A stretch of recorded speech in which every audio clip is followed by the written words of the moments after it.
As-tu déjà remarqué comment certaines personnes arrivent à parler avec n'importe qui, n'importe où, comme si c'était quelque chose de totalement naturel, tandis que d'autres bloquent même pour lancer une simple conversation?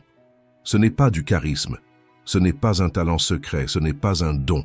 C'est de la technique, c'est de la pratique, c'est de la compréhension. Et toute technique peut s'apprendre. Aujourd'hui, ici avec toi, je vais te montrer comment maîtriser cette capacité. Tu vas découvrir 7 fondements stoïciens de communication, des principes simples qui transforment une conversation ordinaire en quelque chose qui crée de la connexion, du respect et de la présence. Et non, ça n'a rien à voir avec mémoriser des phrases toutes faites ou jouer une personnalité qui n'est pas la tienne, bien au contraire. Il s'agit de retrouver la manière la plus humaine de parler, avec attention, sincérité et intention. Les stoïciens comprenaient cela profondément. Le plus impressionnant, c'est que même après 2000 ans, leurs paroles continuent de fonctionner, continuent d'apporter de la clarté, continuent d'enseigner comment mieux se relier au monde et aux autres. Quand tu apprends ces fondements, tout change. Tes conversations deviennent plus légères, tes relations deviennent plus solides, et ta confiance en toi grandit d'une manière que tu n'as peut-être jamais connue. C'est comme avoir une boussole dans n'importe quel échange. Tu sais où aller, ce qu'il faut observer et comment conduire la conversation. Et le meilleur dans tout ça, c'est que tu n'as pas besoin d'être expansif. Tu n'as pas besoin d'être celui qui parle le plus, ni d'être le centre de l'attention. Tu as seulement besoin de comprendre les principes que je vais te montrer maintenant. Et quand tu comprends ces principes, quelque chose change en toi. Tu arrêtes de chercher l'approbation, et c'est justement à ce moment-là que les gens commencent à te remarquer. Avant de commencer, la meilleure façon de soutenir mon travail est d'aimer cette vidéo, de t'abonner à la chaîne et de partager. Maintenant, on commence. Principe 1. Qu'est-ce que cela a représenté pour toi? Il existe des questions qui ouvrent des portes, et il existe des questions qui ouvrent les personnes, et celui qui apprend à faire partie de la deuxième catégorie n'a plus de conversation superficielle, parce qu'il découvre que la connexion ne naît pas de la quantité de mots, mais de la qualité des questions. Imagine la scène, tu es en train de parler avec quelqu'un et tu poses les habituels « Alors, ça va ?» ou « Comment s'est passée ta journée ?» La réponse vient automatiquement, presque sans réfléchir. « Ça va. C'était chargé. Normal. » Et la conversation s'arrête là, non pas parce que la personne ne veut pas parler, mais parce que tu ne lui as pas donné une vraie chance de se montrer. Ces questions sont sûres, mais elles restent en surface, elles ne créent pas de profondeur, elles ne créent pas de chaleur, elles ne créent pas de lien, elles font seulement bouger l'air. Maintenant, imagine une autre attitude, la même personne, le même contexte, le même moment. Mais tu poses une question différente, une question qui ne demande pas de performance, seulement de la sincérité, une question qui invite et qui ne met aucune pression. Tu dis calmement « Qu'est-ce qui occupe ta tête en ce moment ?» Ou alors « Qu'est-ce que ça a représenté pour toi ?» Ou encore « Quelle a été la partie la plus difficile pour toi ?» Et soudain, quelque chose change dans l'expression de la personne, elle respire, elle réfléchit, elle cherche la réponse en elle, et non pas à l'extérieur. C'est ça, la différence. Les questions profondes ramènent l'autre vers l'intérieur, puis le ramènent vers toi de façon plus authentique. Les gens ne se souviennent pas d'une conversation pour les informations échangées. Ils se souviennent de ce qu'ils ont ressenti, et quand quelqu'un sent qu'il peut s'ouvrir avec toi, le lien naît à cet instant. Dale Carnegie disait que les conversations les plus mémorables sont celles où tu fais l'autre parler de ce qui compte vraiment pour lui, non pas parce que tu veux avoir l'air intéressé, mais parce que tu t'intéresses réellement à ce qui se cache derrière les mots. Et Sénèque complète cette vision avec encore plus de profondeur. Personne n'ose regarder à l'intérieur de soi, mais tout le monde souhaite être vu. Et c'est exactement ce que font les questions intelligentes. Elles aident l'autre à se voir, pendant que tu le vois avec lui. Mais il y a un détail important.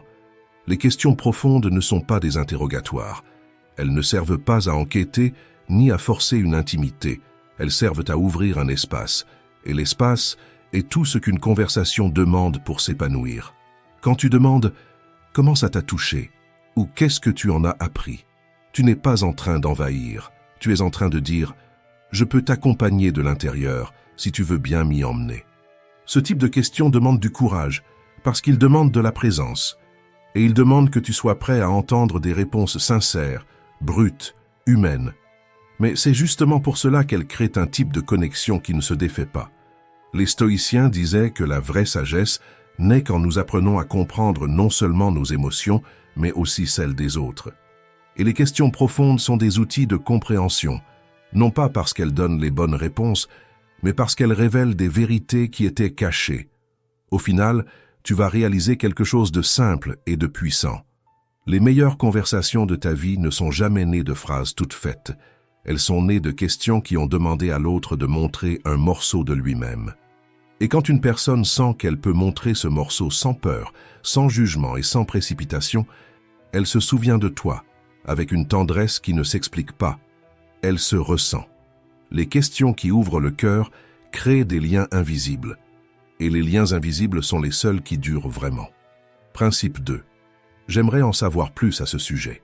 5 mots simples, mais quand ils sont dits avec présence, ils deviennent l'une des attitudes les plus puissantes de toute communication humaine. Imagine la scène. Quelqu'un commente en passant, en tenant une tasse de café, « J'ai commencé à courir le matin ». Ce n'est qu'un détail presque lâché dans l'air, mais c'est précisément dans ce genre de détail qu'une conversation peut naître ou mourir. Parce que la réponse habituelle est souvent automatique. « Ah oui, moi aussi j'ai essayé de courir, tu sais.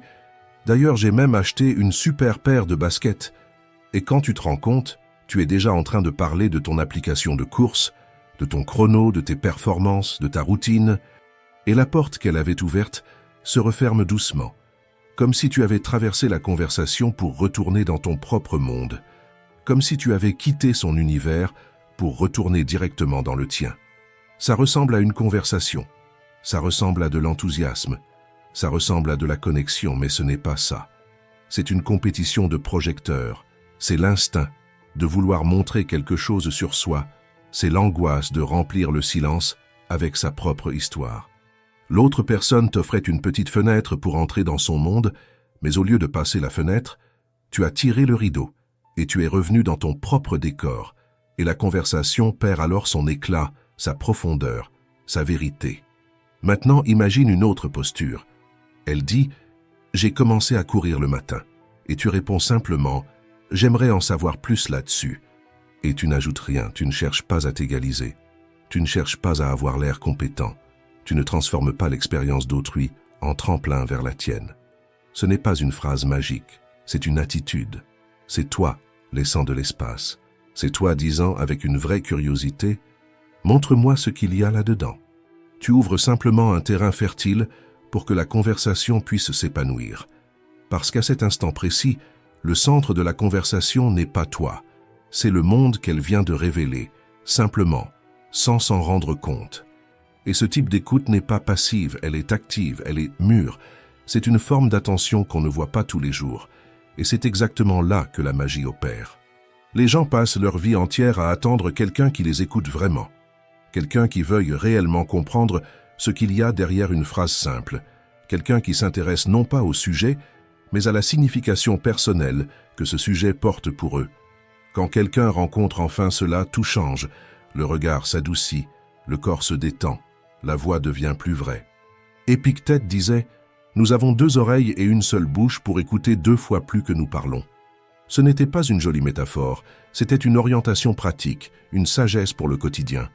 Quand tu écoutes avec un véritable intérêt, quelque chose change dans l'air. La personne se relâche, les épaules tombent, la respiration ralentit, le regard retrouve de l'éclat. Et c'est là que naît la vraie connexion, lorsque l'autre se sent compris et non analysé, vu et non corrigé, entendu et non simplement toléré. L'écoute authentique crée de la confiance, parce qu'elle fait les gens se sentir intéressants à tes côtés, et au fond, quand quelqu'un quitte une conversation en pensant « Je me suis senti intéressant en parlant avec lui », cette personne revient. Elle revient toujours, parce que tu as offert quelque chose de rare. La présence. L'écoute authentique n'est pas une technique, c'est de la maturité. C'est le courage de faire taire son propre ego pendant un instant pour voir l'univers qui vit dans l'autre. Et cela est bien plus puissant que n'importe quelle tentative d'impressionner. Les stoïciens parlèrent de rester présent, comme un entraînement quotidien de l'attention, comme la discipline de garder l'esprit dans l'instant exact où la vie se passe. Et c'est ce qui distingue celui qui parle pour parler de celui qui parle pour se connecter. Être présent, c'est être entier. C'est offrir à l'autre quelque chose que presque personne n'offre, un espace sûr, clair, silencieux, où il peut exister sans hâte, sans compétition, sans peur de ne pas être suffisant. Voilà pourquoi j'aimerais en savoir plus là-dessus. N'est pas juste une phrase, c'est une décision. La décision de suspendre le jugement, de mettre ton propre monde intérieur en pause et d'ouvrir un espace pour l'univers qui se trouve devant toi. Et quand tu fais cela, quand tu restes présent pendant que l'autre se révèle, tu découvres quelque chose que les stoïciens savaient très bien. Écouter est une forme d'amour pour la vérité, parce que c'est à travers l'écoute que nous voyons qui l'autre est vraiment, et c'est à travers elle que nous voyons qui nous sommes en train de devenir. C'est dans le silence attentif, dans la calme présence, dans la curiosité sincère, que la communication cesse d'être un échange de mots et devient une rencontre. Et les rencontres, quand elles sont vraies, changent la vie. Principe 3. Ça a l'air difficile. Ces mots changent complètement la façon dont quelqu'un se sent à tes côtés. Et, curieusement, presque personne ne les utilise. Imagine ceci. Tu es en train de parler avec quelqu'un de proche, et la personne commence à se confier « J'essaye de gérer le travail, la maison, et en plus de m'occuper de ma mère, mais il y a des jours où je n'y arrive tout simplement pas. » La plupart du temps, la réponse automatique fait partie de celle-ci. « Mais tu as essayé d'organiser ta routine autrement. Quand ça m'est arrivé, moi j'ai fait comme ça. Tu dois apprendre à mieux gérer tout ça. » Ça ressemble à de la préoccupation, mais ça fait mal comme un jugement. Parce que la personne ne voulait pas de solution, elle voulait être vue. Et chaque fois qu'on essaie de réparer trop vite la douleur de quelqu'un, on crée cette sensation qu'il ne s'en sort pas assez bien. Maintenant, imagine une autre attitude. La même personne se confie, avec la même voix fatiguée, le même poids dans le regard. Et tu réponds simplement « ça a l'air difficile ». Pas pour minimiser, pas pour dramatiser, pas pour dire oui à tout, mais pour reconnaître que cette personne traverse quelque chose de réel. À cet instant précis, quelque chose d'important se passe. Son corps se relâche, la respiration change, parce que ce qu'elle a trouvé là, ce n'est pas quelqu'un qui veut réparer, mais un refuge, un port sûr, quelqu'un qui ne cherche pas à arracher la douleur trop vite, quelqu'un qui offre de l'accueil au lieu de la précipitation. Valider, ce n'est pas résoudre, c'est reconnaître l'humanité. Marc Aurèle disait « Sois indulgent avec les autres et exigeant avec toi-même ». Mais la plupart font l'inverse, exigent trop des autres et s'excusent trop auprès d'eux-mêmes. Quand tu valides la douleur de quelqu'un sans la corriger, tu crées un espace rare, presque sacré, où la personne peut être vulnérable sans craindre d'être vue comme faible ou incapable. C'est dans cet espace que les émotions se réorganisent, que la clarté revient, que ce qui semblait impossible devient supportable. Et le plus curieux, c'est que quand quelqu'un se sent vraiment compris, il se renforce tout seul, parce que le poids émotionnel ne diminue pas avec des solutions, il diminue avec de la présence. Ça a l'air difficile, n'est pas une technique, c'est une façon de dire « je te vois, je vois ce que tu portes, et tu n'es pas seul dans cet instant ». Les stoïciens comprenaient que porter son propre poids est déjà suffisamment ardu. Personne n'a besoin de porter aussi les attentes de quelqu'un d'autre. Et valider la souffrance de quelqu'un ne veut pas dire être d'accord avec tout. Cela veut dire reconnaître qu'il y a une personne là, traversant quelque chose qui a la taille de sa propre vie. Au final, les relations les plus profondes ne sont pas faites de conseils, elles sont faites de présence. Et celui qui apprend à valider, apprend à aimer d'une manière mûre, sans hâte, sans imposition, sans essayer d'effacer ce qui doit encore être regardé. Quand tu dis « ça a l'air difficile », tu ne résous pas le problème de l'autre, tu lui rends la dignité de ne pas devoir être fort tout le temps, et cette dignité est souvent ce qui lui donne enfin la force de continuer. Principe 4. Je ne sais pas. 3 mots simples. Mais quand ils sont dits avec calme, ils révèlent une force que très peu de personnes ont le courage de montrer. Imagine la scène. Tu es en train de parler avec quelqu'un au travail, discutant de choses banales de la journée, jusqu'au moment où la personne te dit « J'essaie de comprendre un peu mieux le domaine des finances, tu sais comment fonctionne ce truc de revenu fixe ?» C'est une question simple, mais elle déclenche chez beaucoup de gens une alarme interne. La peur de paraître ignorant, l'angoisse de ne pas être à la hauteur, ce besoin presque automatique de paraître préparé. Et là, commencent les réponses improvisées. Je m'y connais un peu. J'ai déjà lu quelques trucs.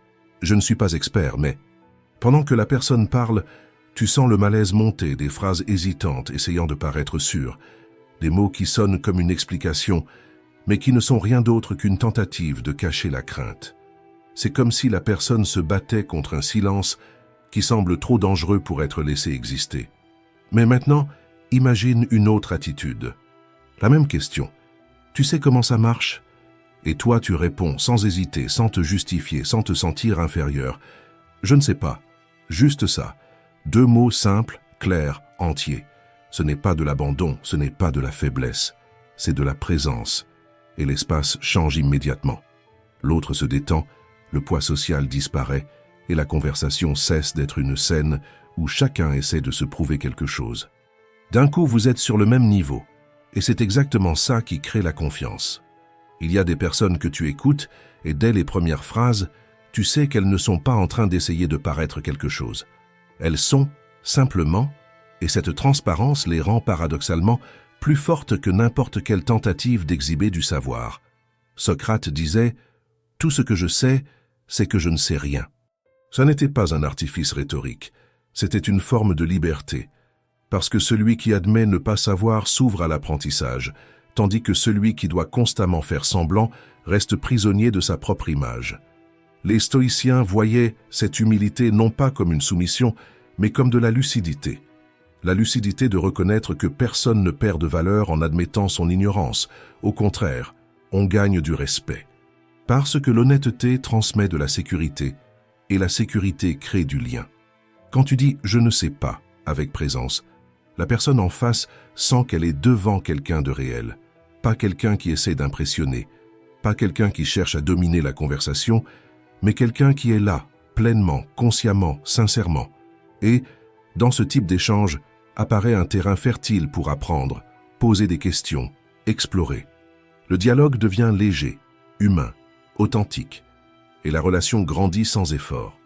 Le « je ne sais pas » n'est pas une technique d'humilité. C'est une posture, c'est l'ego qui s'incline pour laisser entrer la vérité. C'est la maturité qui reconnaît qu'il n'y a aucun problème à ne pas avoir toutes les réponses. Au bout du compte, admettre que tu ne sais pas est un acte de courage, parce que c'est une manière de dire « je n'ai pas besoin d'être parfait pour être présent ». Et cette liberté-là, beaucoup la cherchent toute leur vie, mais très peu ont le courage de la pratiquer. Principe 5. Le silence. L'espace le plus redouté dans une conversation et, en même temps, le plus puissant. Imagine la scène. Vous êtes assis à une table avec quelqu'un, peut-être dans un café ou dans une pièce tranquille, et après un bref échange de paroles, apparaît ce petit intervalle où personne ne dit rien. 1 seconde, 2 secondes, 3, et aussitôt naît l'inquiétude. La main attrape le téléphone, la jambe balance. L'esprit cherche désespérément n'importe quel sujet pour remplir le vide. Et alors commencent les phrases lancées au hasard. « Ah, et j'ai repensé à un truc. » Enfin, comme je disais, ou encore des rires nerveux qui n'ont leur place nulle part. Tout cela pour empêcher le silence, comme s'il s'agissait d'un ennemi à abattre.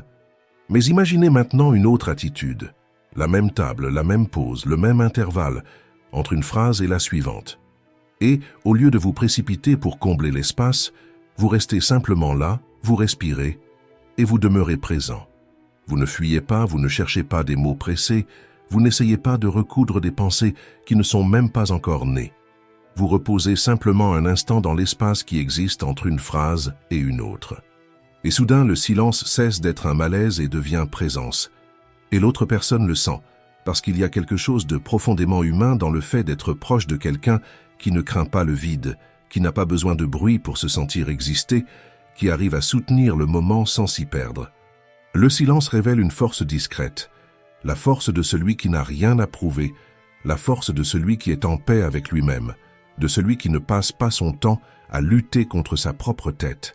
Sénèque disait « Le silence est une leçon apprise au prix de nombreuses souffrances. » Et il avait raison, parce que le silence exige ce que peu de gens entraînent, la maturité émotionnelle. Quand vous devenez quelqu'un d'à l'aise avec le silence, vous transmettez quelque chose de rare, la stabilité. Et la stabilité, c'est irrésistible. Les gens se détendent, la conversation s'approfondit et l'atmosphère change. Parce que le silence crée de l'attente. Il donne du poids à ce qui va être dit, il permet à la parole de naître au bon moment, non comme une fuite, mais comme une vérité. Le silence est le terrain où les gens finissent enfin par montrer qui ils sont. C'est là que le trac apparaît, que l'anxiété respire, que l'authenticité surgit. Et quand vous n'essayez pas d'y échapper, vous devenez quelqu'un de sûr, non seulement pour vous-même, mais aussi pour les autres. Les stoïciens comprenaient que la maîtrise de soi commence par la maîtrise de l'esprit, et le silence est le miroir où l'on voit exactement ce que l'on porte en soi. Ceux qui ne supportent pas le silence, souvent, ne se supportent pas eux-mêmes. Mais ceux qui l'embrassent y trouvent une force. Au fond, le silence n'est pas une absence, c'est un espace. Un espace pour que la conversation respire, un espace pour que la vérité apparaisse, un espace pour que l'autre se sente bien à vos côtés. Quand vous apprenez à soutenir le silence, vous découvrez qu'il n'interrompt pas la conversation, il l'approfondit. Et très souvent, il dit exactement ce que les mots n'arrivent pas à dire. Principe 6. J'admire ton caractère. 4 mots rares. Pas parce qu'ils sont difficiles à dire, mais parce qu'ils exigent un type de regard que le monde moderne a désappris à cultiver. Le regard qui voit la personne au-delà de l'utilité, au-delà du geste, au-delà de ce qu'elle fait. Imagine la scène, tu es avec quelqu'un qui t'aide toujours, qui fait toujours de son mieux, qui est toujours présent, au travail, dans l'amitié, dans la famille. Un jour, cette personne te rend encore un service et tu réponds avec l'automatique « merci ». C'est juste, c'est poli, c'est nécessaire, mais parfois c'est peu. Parce que le merci reconnaît l'action et pas forcément l'être. Et c'est exactement là que beaucoup de relations perdent en profondeur. Pas parce qu'il manque de l'amour ou du respect, mais parce qu'il manque de la présence, il manque une pause. Il manque cette reconnaissance plus intime qui dit « je vois qui tu es ». Maintenant, imagine une autre attitude, la même personne, le même geste, le même moment. Mais au lieu de simplement dire « merci », tu regardes la personne dans les yeux pendant une seconde et tu dis calmement « j'admire ton caractère ». C'est différent, c'est plus grand, c'est plus humain. Parce que « j'admire ton caractère » ne parle pas de ce que la personne a fait, ça parle de ce qu'elle est quand elle le fait. Ça n'applaudit pas l'action, ça honore l'intention, ça ne reconnaît pas la fonction, ça reconnaît qui la personne est. Et personne ne reçoit cela avec indifférence. Il y a une forme de silence qui naît sur le visage de l'autre quand il comprend qu'il n'est pas évalué mais vu. Comme si quelque chose en lui respirait un instant, soulagé, comme si enfin un morceau de son existence avait été reconnu pour de vrai. Marc Aurèle, dans ses pensées, avait l'habitude de réfléchir aux vertus de ceux qui marchaient à ses côtés et de remercier intérieurement pour la bonté, pour la fermeté, pour la patience, pour la loyauté qu'il voyait en chacun. Il comprenait que respecter l'autre n'est pas de la flatterie, c'est de la clarté. C'est voir la lumière que l'autre porte avant de voir le bénéfice qu'il produit. Mais cette phrase demande du soin. Dite trop souvent, elle perd sa force. Dite sans âme, elle sonne faux. Dite au mauvais moment, elle devient une technique. J'admire ton caractère doit naître du bon endroit. Cet espace silencieux où tu perçois vraiment la valeur de la personne, même si elle n'est en train de rien faire d'extraordinaire. Quand elle est utilisée avec sincérité, elle crée des liens qui ne se rompent pas. Parce que les gens ne deviennent pas loyaux grâce aux services qu'ils reçoivent, ils deviennent loyaux parce qu'ils se sont sentis vus dans leur humanité. Les stoïciens comprenaient qu'aucune vertu n'existe isolément. Et le respect véritable est une vertu silencieuse, parce qu'il exige de l'attention, de l'humilité et de la gratitude. Tu ne dis pas « j'admire ton caractère » pour récompenser quelqu'un, tu le dis pour l'honorer. Au fond, ce qui soutient les relations, ce ne sont pas les grands gestes, mais les petites reconnaissances. Et quand tu apprends à respecter quelqu'un pour ce qu'il est, et non pour ce qu'il apporte, les liens cessent d'être des transactions et deviennent des rencontres. Et les rencontres véritables ont une marque inconfondable, elles demeurent. Principe 7. L'art de savoir dire non. Un mot court. Mais quand il est dit avec conscience, c'est la frontière qui sépare ceux qui vivent pour plaire de ceux qui vivent avec un vrai but. Pense à ça, quelqu'un t'envoie un message en disant « Tu peux m'aider 2 minutes » ou « Tu arrives à faire ça pour moi encore aujourd'hui ». Tu regardes la demande. Tu sens ton corps s'alourdir. Tu réalises que tu es déjà fatigué, que tu as déjà trop de choses, que ça va te voler ta paix, mais la réponse sort automatiquement. Bien sûr, aucun souci, je vais m'arranger. Et juste après arrive ce goût amer de t'être trahi toi-même. Pas parce qu'aider serait mauvais, mais parce que ce oui n'est pas né de ta volonté, il est né de ta peur. Peur de paraître impoli, peur de décevoir, peur de perdre de l'affection, peur du conflit. Et sans t'en rendre compte, tu commences à porter de petits poids qui ne sont pas les tiens, pendant que les tiens s'accumulent dans un coin de ta vie. Maintenant, pense à une autre attitude. Le même message, la même demande, la même pression silencieuse. Mais cette fois, tu respires profondément, tu observes ta limite interne et tu réponds calmement « non », sans dureté, sans longue justification et surtout sans remords. Juste une limite claire, dite avec tranquillité. À ce moment-là, quelque chose d'important se produit, non seulement chez l'autre, mais en toi. Ton corps se relâche, ton esprit s'éclaircit et ta valeur intérieure se réajuste. Parce que le non dit avec conscience n'est pas un mur, c'est un filtre.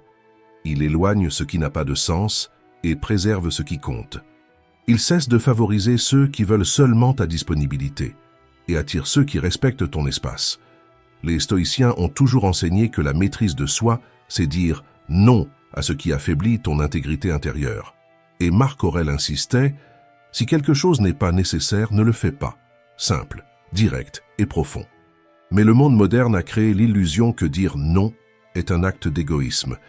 Et c'est précisément pour ça que tant de gens vivent épuisés, parce qu'ils disent oui là où ils devraient protéger leur énergie, et disent non uniquement à eux-mêmes.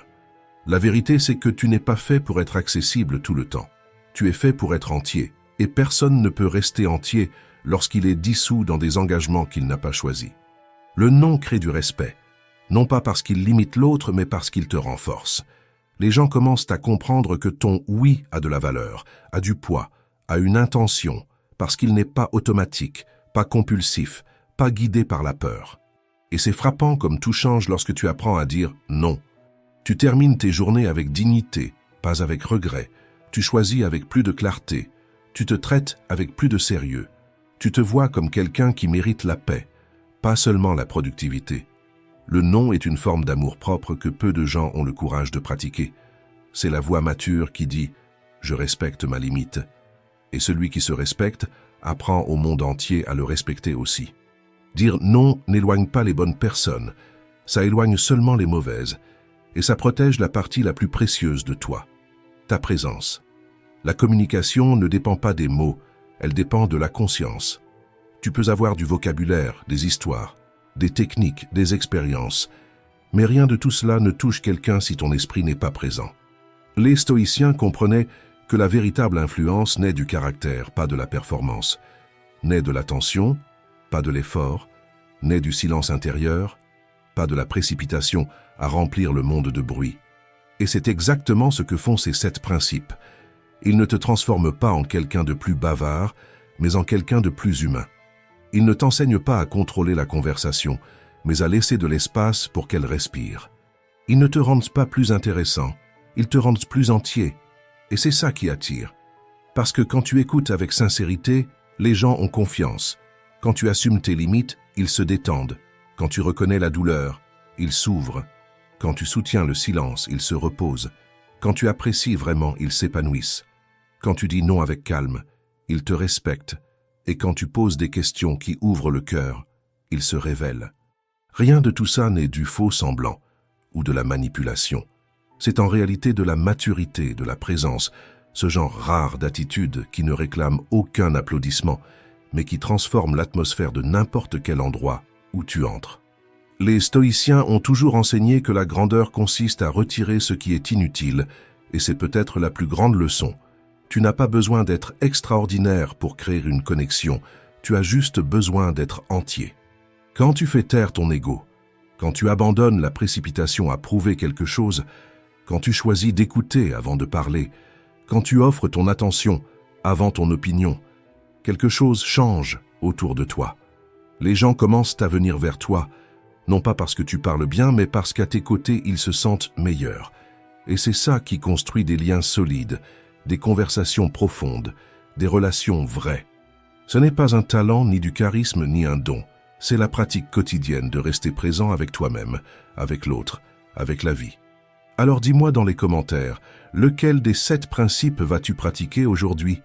Merci d'être resté jusqu'ici. Si cette vidéo t'a aidé à voir les choses autrement, je t'invite à t'abonner à la chaîne.